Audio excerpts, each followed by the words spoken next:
Olá, seja bem-vindo ao Rafaelx, o podcast. Se você costuma me acompanhar, provavelmente já me ouviu uma das 300 mil vezes em que eu falei como adoção responsável. Esse é um assunto de extrema relevância que eu tento abordar sempre que possível porque faz parte da minha vida e tornou ela muito mais feliz de 4 anos pra cá. Agora, se você não me acompanha, tá na hora, né, more? @Rafaelx, segue lá. Sabe-se lá há quanto tempo a gente vê diversas campanhas de adoção de pet,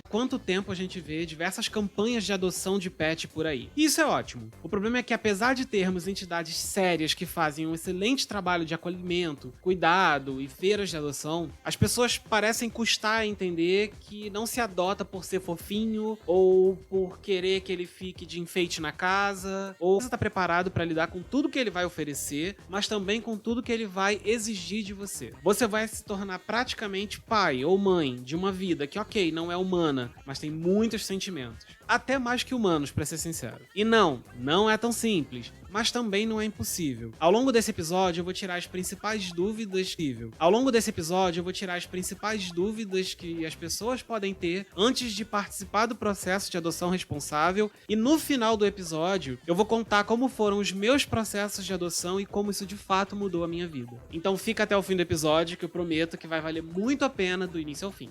Mas como eu faço pra adotar? Levantamento do Instituto PET, existem cerca de 370 ONGs no Brasil que cuidam de animais e promovem ações de adoção. Mais de 160 são aqui na região sudeste, principalmente São Paulo e Rio de Janeiro. Além disso, diversas clínicas veterinárias e pet shops realizam trabalho de acolhimento, cuidado e adoção. Até a Pets, que eu não sei se vocês sabem, até o ano passado comercializava animais, né, doguinhos e gatinhos de raça, e depois de uma ação liderada pela Luísa Mel, passou a usar os antigos espaços de venda para promover a adoção. Então, para você dar início ao seu processo, procura um desses espaços.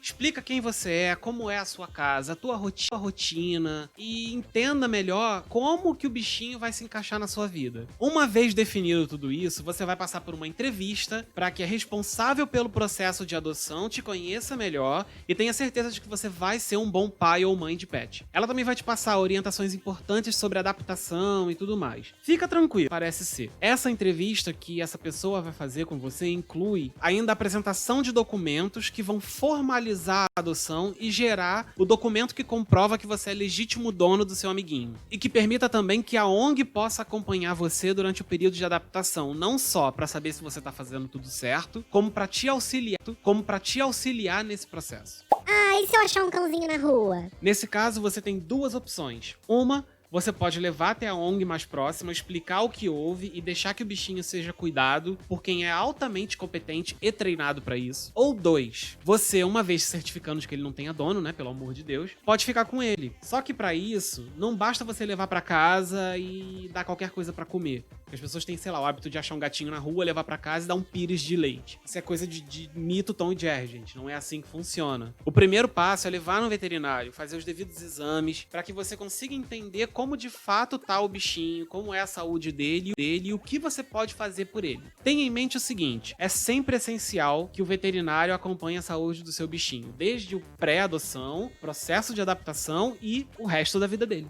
Mas o que eu preciso fazer antes de adotar? E se você tivesse um bebê? Ele chegaria na sua casa com ela como tá nesse momento? Provavelmente não. Então pensa no básico, que é a adaptação da sua casa para que o seu filhote chegue com o básico necessário. Quando eu digo filhote é porque eu tenho o hábito de chamar os meus bebês de bebês, filhotes, enfim, tá? Não necessariamente você tem que adotar filhotes. Existem cachorros incríveis de todas as idades prontos para adoção. Retira objetos que possam machucá-los do alcance de cocô e xixi para que você comece o processo de adestramento dele. Quanto antes, melhor. Tenha potes de comida e água. Eu não acho que eu preciso ter que explicar isso, mas sim, tem que ter, tá? Uma caminha aconchegante. Caso não queira que ele suba na sua, ou no sofá, por exemplo. E ainda assim pode ser que ele suba, tá? Mas é legal ter uma caminha só do bichinho. E brinquedinhos vão ser sempre muito bem-vindos. Eles têm muita energia pra gastar, ainda mais se forem filhotes. E brinquedos podem ajudar muito nisso.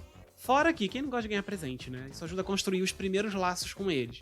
Vocês só precisam ter muito cuidado com que brinquedo é. Se é um cachorro que morde muito forte, quebra o brinquedo, tem que ver se o brinquedo vai dar vestígios que ele possa engolir e machucar ou algo do tipo. Começa com brinquedos mais fofos, mais macios. E aí, se você vê que seu cachorro é monstro igual a alguns dos meus, recomendo que pegue os mais fortes. Adoto de raça ou vira-lata? Olha, no fim das contas, não faz diferença nenhuma. Quando a gente pensa em raça, a gente tem um pré-comportamento estabelecido. Então, algumas raças têm características comuns, mas isso também não é uma regra, já que pets têm a personalidade própria dele. Quando a gente pensa em vira-lata, por exemplo, muitas vezes a gente não tem como saber a origem de mistura de raças que gerou ele. Isso dificulta prever algumas coisas. Entretanto, estudos comprovam que eles também são mais menos propensos a doenças genéticas. Repito, há estudos que comprovem isso. Não saiu da minha cabeça louca. Porém, de acordo com a minha opinião, que é a que vale neste podcast, onde eu debato comigo mesmo, completamente louca, as pessoas pagam fortunas por cães de raça e gatos também, e esquecem que os vira-latas são igualmente amorosos e querendo militar a favor dos vira-latas, mas putz, vamos militar a favor dos vira-latas. Eles acabam sendo deixados de lado muitas vezes, e por isso todos os meus bebês são vira-latas. Eles merecem todo o nosso amor, carinho e dedicação como qualquer outro bichinho. Eu passo o dia fora, vale a pena adotar? Olha, é claro que quando você passa o dia inteiro fora, não é o ideal. Fora não é o ideal. Mas quem é o adulto que pode se dar o luxo de viver enfiado em casa o dia inteiro? Isso falando do mundo normal, tá? Não no mundo de distanciamento social. Mas e se todo mundo que trabalha fora não pudesse ter um pet por isso? Olha quanto amor seria desperdiçado no mundo. Duas coisas boas podem sair de você precisar passar o dia fora. A primeira é que isso vai dar pro seu pet um senso maior de independência. Ele vai aprender que da hora X à hora Y, todos os dias, você não estará lá. E ele vai ter que ser a própria companhia. Isso vai fazer com que ele, que é extremamente adaptável, animais geralmente são muito adaptáveis, aprenda a lidar com isso. E quando você chegar em casa, ele vai ter toda a sua atenção. Ou seja, tem sim que dar atenção. A idade de você pensar em adotar não só um, mas 2 bichinhos ao mesmo tempo. Sim, parece loucura, sim, os gastos são maiores, mas não são tão maiores assim. E o seu trabalho diminui, uma vez que eles vão passar a se fazer mais companhia, vão brincar juntos, vão se cuidar mais, e isso vai te dar um pouco mais de liberdade. Continua tendo a necessidade de você de liberdade. Continua tendo a necessidade de você dar atenção. Sim, mas eles também vão dar atenção um ao outro. Ou seja, a clássica desculpa de passar o dia fora já caiu por terra faz tempo, né? Castro ou não castro? Olha, em primeiro lugar, lutar contra a proliferação de animais na rua significa castrar. Só a castração evita superpopulação, abandono de filhotes. Todos os animais encaminhados para adoção de diversas ONGs devem ser castrados assim que atingirem a idade para isso. Em alguns casos, a própria ONG já faz a castração precoce de filhotes, o que é perfeitamente seguro, tá? É um processo diferente e adaptado para filhotinhos. É totalmente seguro. É claro que não é obrigatório e você tem o direito de não castrar o seu filhote, mas tenha em mente as consequências da não castração também. Nesse caso, como em muitos outros, eu recomendo que você converse com seu veterinário para que ele veja qual é a melhor opção para a saúde do teu pet. Poxa, eu queria adotar um cachorrinho, mas eu já tenho gato. Olha, isso é papo de Tom e Jerry. Sim, cães e gatos têm personalidades diferentes, só que nós humanos também temos e nem por isso a gente deixa de conviver em harmonia. Às vezes. E eles certamente conseguem conviver em harmonia melhor que nós. É claro que cada um conhece a personalidade do seu pet, mas tenha em mente que tudo é uma questão de adaptação. Uma casa com gatos pode receber cachorros com a maior tranquilidade e vice-versa. Eu sou o maior exemplo disso. Eu vou contar um pouco de como eu adotei os meus bebês. Essa linda história de amor animal começou 4 anos atrás. Eu nunca tinha tido pet, na verdade. Eu achava até meio exagerado essas pessoas que viviam pelos pets, e eu pensava, putz, o povo não tem vida. Bom, hoje eu tenho e sou uma dessas pessoas, paguei a minha língua. Eu sentia, nessa época, 4 anos atrás, uma necessidade muito forte de adotar um bichinho, cuidar. Foi quando eu pesquisei, conheci uma excelente ONG na minha antiga cidade, em Caxias, no Rio, e conheci o Frank, meu primeiro gatinho, meu gatinho mais velho. Eu adotei ele com 1 mês de idade, parecia um hamster no meu colo, foi bonitinho. A adaptação dele foi muito simples, mas não foi perfeita. Eu precisei ter paciência, amor, carinho. Pesquisei pra caramba, até porque eu era pai de primeira viagem. 1 ano depois, já namorando o Matheus, que hoje é meu marido, ele foi morar sozinho e quis adotar um gatinho também. Então eu recomendei a mesma ONG que eu adotei o Frank e ele escolheu a Kala, nossa gatinha mais nova. Ela chegou com 3 meses de idade e a adaptação dela foi um pouquinho menos tranquila. Ela tinha, antes dela ser resgatada e cuidada, ela deve ter passado por alguma coisa, algum trauma, mesmo sendo tão novinha. Quando ela chegou, o Frank morava com o Matheus. Sim, ele foi morar com meu marido antes mesmo de mim. E por ser muito territorialista, ele não gostava da Kala no início. Mas não precisou de muito também. Foram poucos dias de drama até que deu tudo certo, viraram irmãozinhos. Hoje eles se tratam dessa forma, se cuidam, estão sempre juntos e são super sociáveis. O Frank tem cara de cu, mas ele é super sociável também. Quando mudamos pra São Paulo, em 2018, nós trouxemos eles com a gente porque, como eu disse, eles não são objetos, eles são nossos filhos e a gente jamais pode deixar pra trás. São nossos filhos e a gente jamais pode deixar pra trás. São nossa responsabilidade. Mas em São Paulo, que é muito pet friendly, a gente começou a ver a necessidade de ter um doguinho. Planejamos tudo bonitinho e deu completamente errado. Em fevereiro de 2019, ano passado, nós fomos conferir uma feira de adoção apenas por curiosidade no Pets, que eu citei lá em cima, né, raça, mas deixava as ONGs fazerem feira de adoção aos domingos nos estacionamentos, que era pros vira-lata, viu? Percebe a segregação, né? Foi lá que nós fomos, conhecemos a Rose Quartz, por sinal, era o capeta do cercadinho, e hoje é a nossa doguinha mais nova, a estrelinha da casa, que a gente adotou quando ela tinha 2 meses de idade. Foi amor à primeira vista, não teve como evitar. A gente fez a entrevista na hora, passou por todo o processo e trouxe. A adaptação dela com os gatos, vale ressaltar, foi muito tranquila. A Kala, então, aceitou ela muito mais fácil, porque elas brincavam juntas, corriam pela casa, bonitinhas. Era a coisa mais linda do mundo. Hoje elas fazem isso menos, porque, enfim, com a chegada do Joey, a Rose acabou brincando mais com o Joey, né? Mas assim, como eu já disse, o plano de parar por aí deu errado, pois